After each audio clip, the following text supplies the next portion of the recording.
Yo, what's good? Welcome back to another video. So in this video today, I'm going to show you how loop. Hey, you know what? Scratch that. One thing I've been noticing is that my intros are always the same because I always assume that you're coming back from watching my previous video. So let's redo this intro for the new people. Hi, my name is XD. I'm a music producer based in Cape Town, South Africa. Welcome to my channel. Let me know where you're watching this video from down in the comments below. Now let's get into the meat and potatoes of this video. So I have a track that I was producing here and I built it to, become a nice concept of a track. Let me let you listen to it so that you can tell that the track is nicely produced. The idea is there, but it's stuck in a loop, and I'm going to show you how to get out of this kind of loop, how I would usually go about to come out of this loop and make the track more interesting. So this is a track, listen.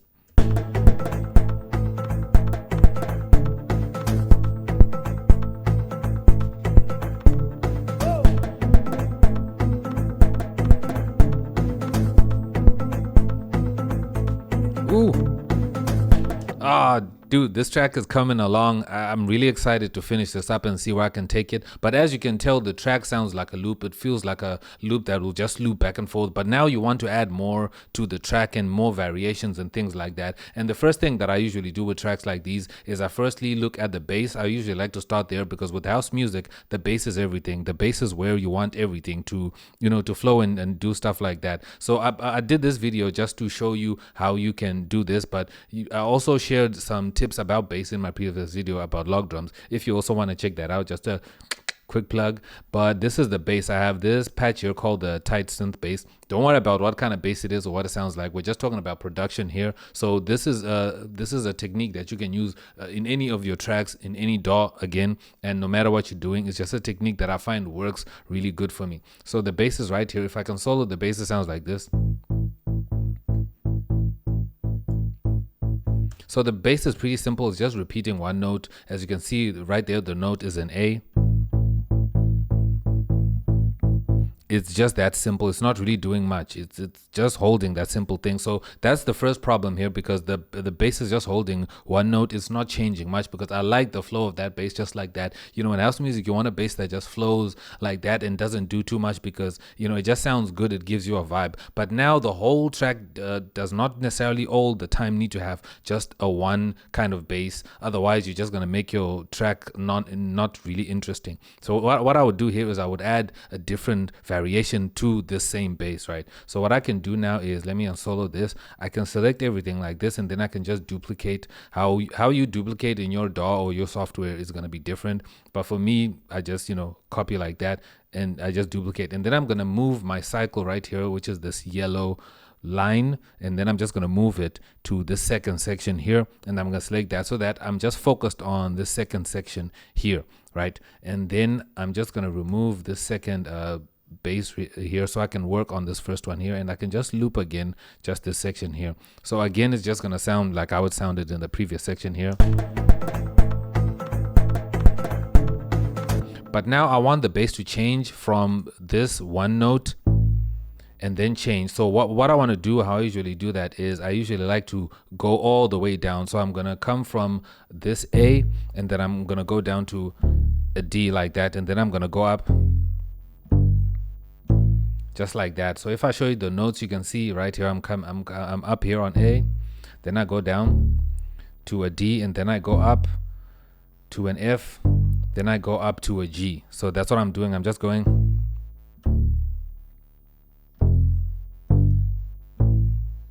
That's just how I'm going. So now if I remove this and then I play,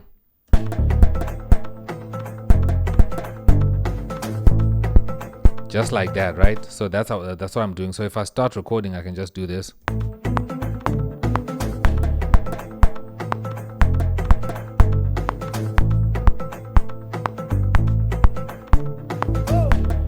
So I just added a little bit of some nice flair right there at the end to just make it super interesting. So I'm just going to select this and quantize like that. And then I can just play with my velocity to make them either louder or softer, but it really doesn't matter right now.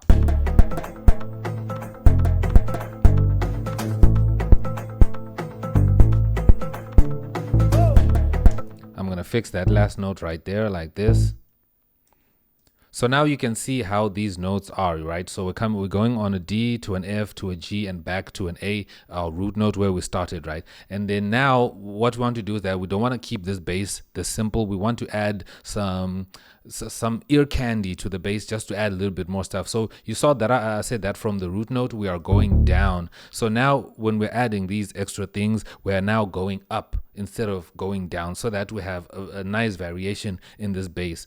So when it comes to starting from this note right there to from an A going down to a D, it's super simple, but we can also go up like just like that. So just by adding this one note right here that's up here, you can see this note is up here. So this is a D3, this is a D again, the same as a D, but this one is a D2. So now we're using D3. That is a higher octave and a higher register. So you go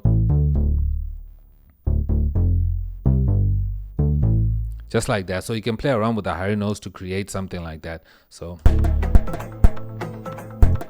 then I'm just gonna crop this one like right here, and then go up to that D like that and add that note right there.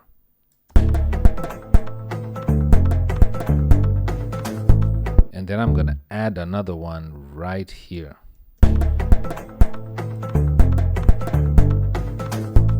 And then I'm gonna add another one down here.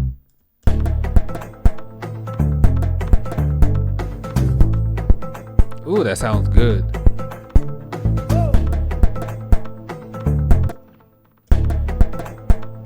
And I can also use scissors tool here, because I just want to split this D down here, and I'm gonna split this note into two. So I want to give it a little bit of bounce because it's sustaining for too long. So I'm gonna cut right here, and I'm gonna cut again. And I'm gonna cut again this one. Okay, I'm gonna shift this one back a little bit so that the bounce is syncopated. Ooh, I love how that sounds. And I also want to cut again right here so that I can drop this note even lower like this.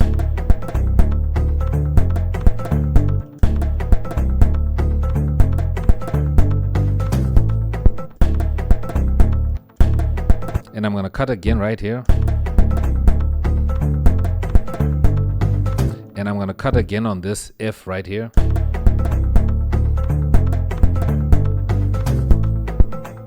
And I'm gonna cut here. So you can see what I'm doing. I'm adding more complexity to this bass.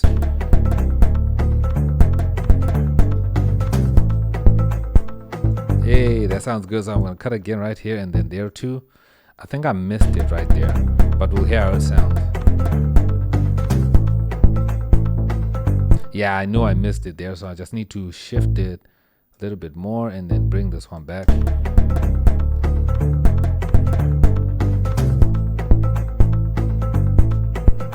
Hey, I'm gonna cut again right here. Boom. So you can see the bounce of this bass.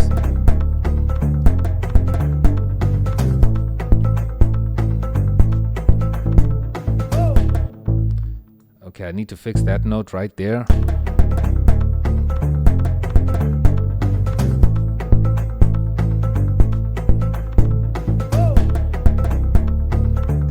Hey, that's sounding great now. That's sounding super great. So I can just duplicate this bass. So now if I play it back and play the first bass and then going into the second bass, you can hear what I was talking about. This is how you can elevate it nicely. So now take a listen.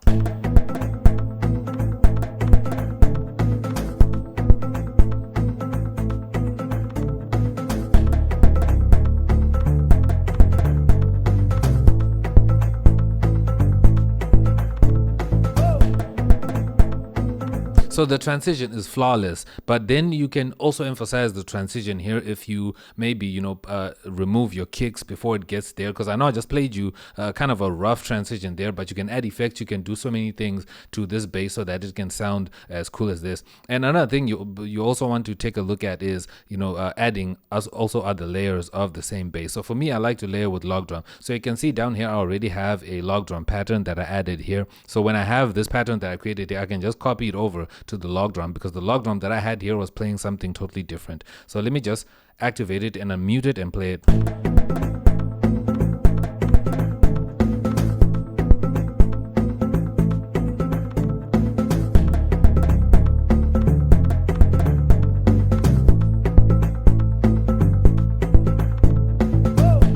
Damn, the log drum is actually working, bro. It's actually working. I thought the log drum wasn't really going to work because it could have been clashing with a lot of stuff. So I expected it to work well with the original, like just looping bass that's not doing much.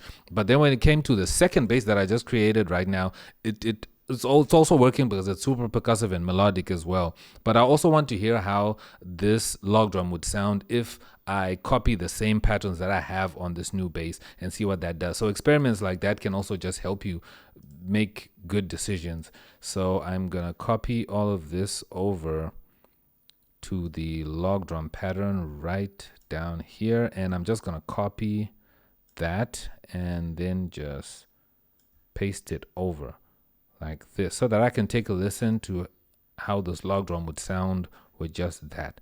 And I'm also just going to copy the effects down here like that and just delete that. Okay, now let's take a listen to the log drum.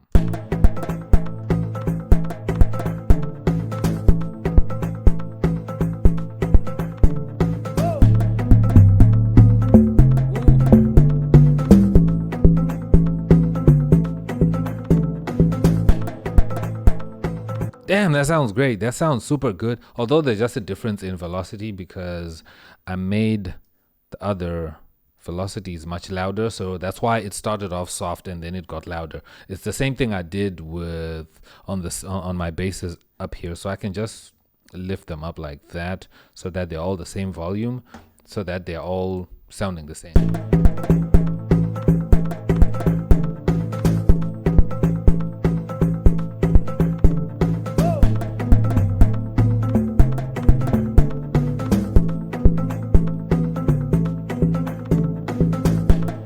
So there you have it. I've actually showed you, like, I can see the 3-step that I did here was add to the original bass that I had and make it a little bit more complex, musical, and melodic, so that the bass is not just holding one note the whole time, but it's moving around. And then I also added another layer of log drum that can help just, change the bass line while still being bass, but just change what kind of bass is playing. So now it turned into a log drum, and then I removed the first bass that we had, the bass sound, and then switched it up. So meaning that we now have 3 parts. If you have any questions, drop them down below. If you have anything you might want to suggest, anything you're struggling with, I would also like to know down below. Leave this video a like, I'd really appreciate it. And if you're new here, you can join us by subscribing down on the red button below. Other than that, have a great one. I'll see you in my next video. I'm X and I'm out.